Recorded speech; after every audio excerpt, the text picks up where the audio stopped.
Hello दोस्तों, आज हम बात करेंगे 10वीं कक्षा के बायोलॉजी का चैप्टर नंबर 1 जैव प्रक्रम, जिसे अंग्रेजी में लाइफ प्रोसेस कहते हैं, जो एनसीईआरटी का चैप्टर नंबर 6 है। चलिए इस वीडियो में आगे बढ़ते हैं और बात करते हैं जैव प्रक्रम की।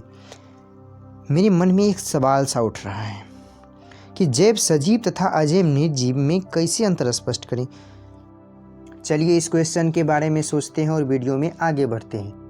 मुझे तो लगता है इसका उत्तर इस प्रकार होना चाहिए। भोजन करना, वृद्धि करना, दौड़ना, जनन करना और गति करना, यह सभी सजीव के लक्षण हैं। पौधा एक सजीव है, फिर भी उसमें बाहरी गति नहीं होती है। पौधे सिर्फ आंतरिक गति कर सकते हैं, इसीलिए वे सजीव हैं, और अणु के गति होने के कारण उसमें आंतरिक गति होता है, और प्रत्येक वस्तु में अणु गतिशील होते हैं। चलिए वीडियो में आगे बढ़ते हैं। ये जितना भी यहाँ पर उदाहरण दिए गए हैं सभी सजीव के लक्षण हैं, जैसे साइकिल चलाना, हंसना, चलना, कहीं पर जाना, पौधे में फूल खिलना, ये सभी सजीव के लक्षण हैं। जीवन के लिए आणविक गतियाँ क्यों आवश्यक है? जीवन के लिए आणविक गतियाँ इसलिए आवश्यक है क्योंकि सजीव की संरचना सुसंगठित होती है। उनमें ऊतक होते हैं और ऊतक से छोटी कोशिकाएं हो सकते हैं, और कोशिकाएं से छोटे उसमें अणु हो सकते हैं। अणु में गति होते हैं। यदि यह गति नहीं होगा तो यह व्यवस्था टूट जाएगी, जिससे जीव जीवित नहीं रह सकता है। इसी व्यवस्था को बनाए रखने के लिए सजीव में आणविक गति होती है, और जीव के शरीर को मरम्मत तथा अनुरक्षण की आवश्यकता के लिए यह गति आवश्यक होती है। यह गति होना बहुत ही आवश्यक है। चलिए वीडियो में आगे बढ़ते हैं। बात करते हैं कि जैव प्रक्रम क्या होता है। वे सभी जीव जो सम्मिलित रूप से अनुरक्षण का कार्य करते हैं जैव प्रक्रम कहलाते हैं। और बात करते हैं अनुरक्षण की। अनुरक्षण का कार्य अनवरत चलता रहता है, चाहे हम कुछ करते हो या नहीं करते हो। ठीक है, तो वीडियो में आगे चलते हैं और बात करते हैं।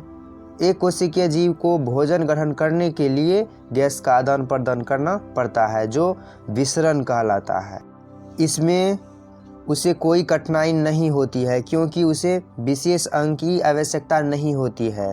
लेकिन जब जीव की शरीर का आकार बढ़ता है तब शरीर अभिकल्प अधिक जटिल हो जाता है, और इस बहुकोशिकीय जीव में सभी कोशिकाएं अपने आसपास के पर्यावरण के सीधे संपर्क में नहीं आ सकती। साधारणतः विसरण सभी कोशिकाओं की पूर्ति नहीं कर सकता है। बात करते हैं आगे। यदि जीव में शारीरिक वृद्धि होती है तो उसे कच्ची सामग्री की आवश्यकता होगी, क्योंकि पृथ्वी पर जीवन कार्बन आधारित अणुओं पर निर्भर है। बाहर की ऊर्जा को भोजन के रूप में शरीर के अंदर लेने की प्रक्रम को पोषण कहते हैं। उपचयन, अपचयन अभिक्रिया अणुओं के विघटन की कुछ समान रासायनिक युक्तियाँ हैं। शरीर के बाहर से ऑक्सीजन को ग्रहण करना तथा कोशिकीय आवश्यकताओं के अनुसार खाद्य स्रोतों के विघटन में उसका उपयोग करना श्वसन कहलाता है। अणु से कोशिका बनता है, और कई कोशिका से एक ऊतक का निर्माण होता है, कई ऊतक से एक अंग का निर्माण होता है, कई अंग से एक अंग तंत्र का निर्माण होता है, कई अंग तंत्र से एक जीव का निर्माण होता है। भोजन तथा ऑक्सीजन का अंतर्ग्रहण भी विशिष्टकृत ऊतकों का कार्य है। जब रासायनिक अभिक्रिया में कार्बन स्रोतों तथा ऑक्सीजन का उपयोग ऊर्जा प्राप्ति के लिए होता है, तब ऐसी उत्पाद भी बनते हैं जो शरीर की कोशिकाओं के लिए न केवल अनुपयोगी होते हैं बल्कि हानिकारक भी होते हैं, और उसे बाहर निकालना अति आवश्यक हो जाता है। इस प्रक्रिया को उत्सर्जन कहते हैं। आज के वीडियो में इतना ही। इस वीडियो को देखने के लिए आप सभी का धन्यवाद।